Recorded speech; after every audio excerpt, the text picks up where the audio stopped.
เราเก็บผักหวานก่อนเด้ออันนี้บอกกระดอนมากงง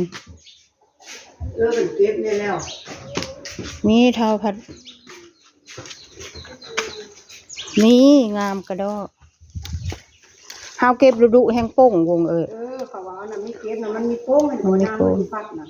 กันฟ้ารถเก็บรถยายันมันตายน้อยแล้วก็ที่ทานเถอะหูดใบมันก็ได้จากน้อยโอ้ยกันพันแห้งน้ำหนักเท่าก็เท่ามึงจะให้กูตุ้ยตอนเท่าเนาะเงาแล้วเฮาได้ปลูกบ่หำเพิ่นล่ะไม่ได้ปล่อยลองได้ปล่อยเฮาได้เงินมาทำไรน้ำตายแต่อันมักผักหวานน่ะได้กินนี่ยังน้ำข้าวให้แม่คอยโต๊กน่ะคั่วเด้อล่ะโอ้ยเบิ่งเอาละบัดนี้มาหำด่านี่ไปประหาไม้พระองค์อยู่เฉลิมวายของไม้ของพ่อบักต้นพุ่นเด้อถ้าเชื่อรถไถป้าเนาะป่านเนาะเงินละผักหวานแก้เบิดผู้พี่น้องเห็นอยู่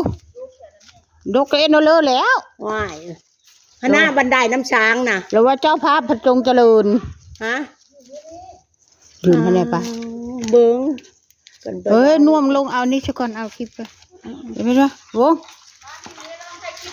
ถ่ายอยู่จากมันฮะโอ้ยถ่ายอันนี้อยู่เนาะไอ้ประทายให้มันจะก้นปลาเว้นแล้วเราไปถามบันไดมันอยู่ชิเด้อนี่ฮิบเอาตัวนี้ซะก่อนบันไดก็ช้างฝนก็ว่ามื้อแรกนี่เฮ้ยช้างอ่ะมื้อเฮ้ยไปดูในตู้เย็นนะก็ช้างก็ไม่กินมันว่าบ่แพ้พอเลยผักหวานแน่เบื่อมันแหละมันนึงแหละมันยังกันแล้วว่ามื้อแรกแล้วฝนนึกกันไปหื้นน้ำแน่กับพระเจ้าอ๋อนึกกันมีเยอะกันดอกันว่าแหละบ่ปล่อยยังสิอันเอามาหาเจ้ามันก่อนเด้อเว้ยปานงมลงมาดู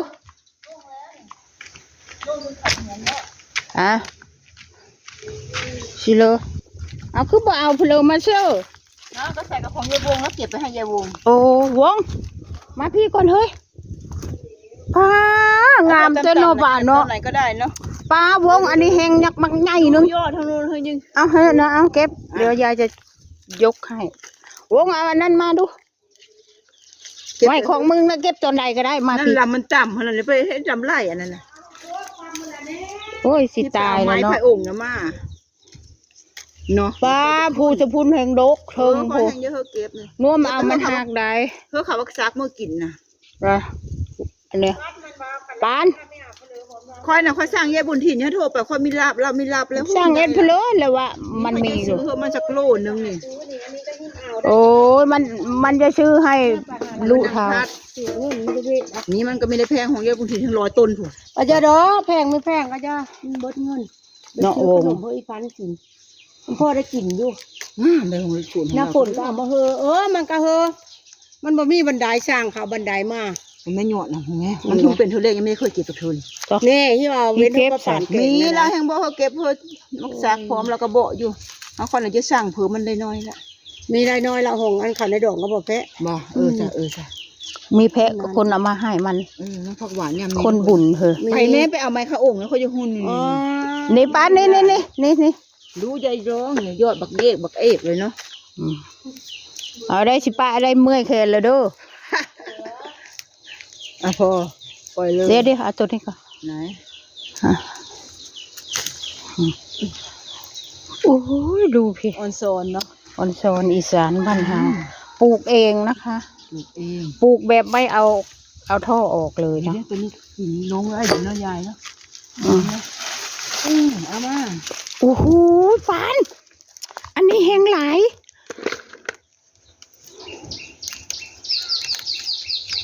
โอ้ยงามแดงเก็บยายอดใจไม่ไหวยายลองถึงกับอดใจไม่ไหวต้องเก็บ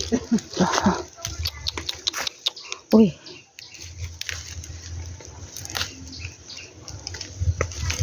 ของยายบุ้งเก็บตัวไหนก็ได้มันต่ำเนาะมันต่ำของชาวปานเนี่ยว่าได้เจอไม่ยายลองมีบ้างไหมโอ้ยหลายต้นเดียวก็พอแกงเลยเนาะเจอปลูกไว้เยอะอยู่นะปลูกไว้หลายเก็บแล้วมันก็ป่งอีได้ป่าด้วยใช่ถ้าไม่เก็บมันไม่ป่งมันก็แก่ไปเลยนะใบนี่นะ นั่นแหละเห็นไหมยอดมันยาวเลยนี่ ผัก อยาก ข กิ นาด นแกงผักหวานนะไม่ยากอ่ะไปซอนสิ โอ้ยผักแต่ ออนซอนเลยสิ ผักหวานชาวโอ้ให้มันเอามาปลูกหลาย ใช่ งามแต่กันไปเบิ่ง น้องๆพอปลูกน้องพอซื้อ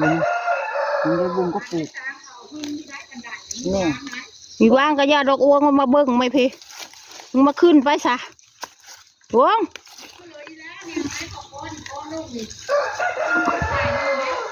โอ้ยพี่ฟ้า มันคุยไม่ได้มันกบน้อยงามมันน้อยโนงก็โนงไม่ได้นี่ นมกับมันหักได้ จะกระทาบันไดเขามาก้อนเนาะเขาก็เอ็ดเด็ เอาตัวแล้วมันก็แก้ได้คำพึง แก้เพิงนี่แหละเขาเยอะโนงก็โนงมันได้โนงได้มันจะร้อนแต่ว่าน มบ่ได้น่วงมันก็หักแล้วเนาะ ท่าสี งามโอ้ย จะก็ขับพักเพลงยังมา ออนโซนอีสานดิ เช้าคนละมือก้อนเช้ามือบ่ายคุณต้องหุ่นกบหมูหมูก็โยไม่ถึงค่อยขึ้นเบิ่งเลยค่อยเบิ่งเลยต้องบันไดแล้วกายอย่างเดียวก็รู้มันละลงมัน ฉัน ฮักมันฮักก็ปั่น มันหักก็เอางามันฉะ มีมันละฮัก งาน้อยมันไหม นี่คันได้บันไดน่ะคือพูดเลยเนาะทำไมพระองค์เนาะได้หลายได้หุ่นไปจำจีก็เฮ้ยอย่างว่าไม่ได้หลาย เด้อีนายนั่นเอามาให้ รถพวกน้อยรถก็อยากโหน่ะอันนี้เขาแก่แล้วกินได้ไหมในแบบนี้น่ะ อ่า ได้อยู่มั้งเนาะใครจะขึ้นได้ ตัวนั้นด้วยฉะปาน เดี๋ยวไปดูไปดู เอามาเชื่อเดี๋ยวไปให้มันเก็บก่อนหิมะ มากี้เที่ยวบ้านตื่นน้ำมันดูน้ำมันไม่ได้ตื่น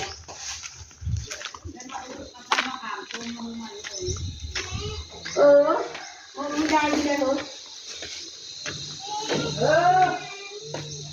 อะไรรถยางโหนะไปไม่ได้แม่รถยางโหอะไรน้อยแม่หวา โอ้ น เบิดเลย เจ็บสบาย โอ้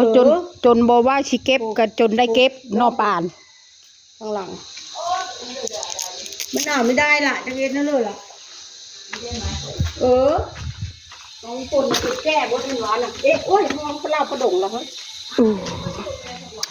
มันหวานอ่ะอยู่ในตู้เย็นนะคนน่ะไม่ได้ช้างกินช้างก็อยากไหนอยู่ตู้เย็นก็บ่อุดมันหวานเต็มตู้เย็นอยู่แน่ ภูเขาไทยมีก็ชุดทางว้าวไทยได้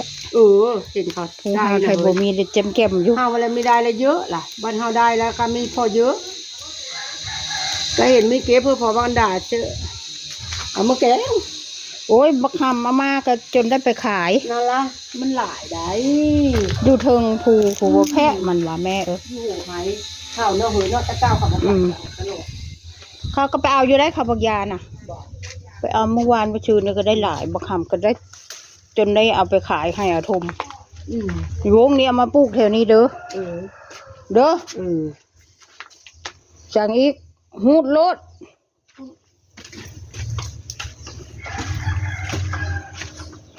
พี่มา ที่เราแม่แต่มือแหละ ยัง แน่มันมือล่ะ ฮะ แม่แต่มือแล้วหลานมันแอว แม่นบ่ เราก็คนไม่ได้ดินน้ำมัน เนาะมันเอาอันนี้มาให้เฮ้ยมะขามส้มบ่ แล้วแม่ โอ้มะขามกับปลูก แต่คิวมาแล้วบัดนี้ เอาเพลมาให้กูอีแล้วจิ นี่แล้วมาลูกสาวแล้วนะ อันนี้ให้ชักบ่ ฝากกินเนี่ยมันได้มาจับมาขายตรงแล้ว แค่นั้นดอกแค่ค่ะนี่อันนั้นผักหวานนี่เก็บเมื่อกี้นี่เด้อโอเคสต็อปแลนด์นะคะ ได้เผื่อ ได้อะไรปูจิ๋ว ไ